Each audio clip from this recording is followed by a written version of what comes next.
সন্ধ্যা ৭টায় জাতির উদ্দেশ্যে ভাষণ দেবেন প্রধানমন্ত্রী তারেক রহমান। বাংলাদেশ টেলিভিশনের মাধ্যমে এই ভাষণ দেশের সকল গণমাধ্যম একযোগে প্রচার করবে।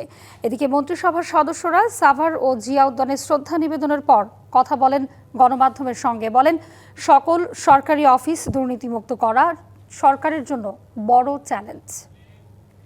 এই প্রবাসে শ্রমিক পাঠাতে ব্যয় কমিয়ে আনতে হবে এবং নানান ধরনের যে সিন্ডিকেট আছে সেগুলো ভেঙে তাদের সহজ সেবা নিশ্চিত করতে হবে। আমাদের যে নির্বাচন ইশতেহার রয়েছে এবং সেখানে স্পষ্ট বলা হয়েছে যে সাংবাদিকরা স্বাধীনভাবে তাদের মতামত এবং তারা স্বাধীনভাবে তাদের বাক প্রকাশ করতে পারবে। অনেকগুলো চ্যালেঞ্জ তো আছে।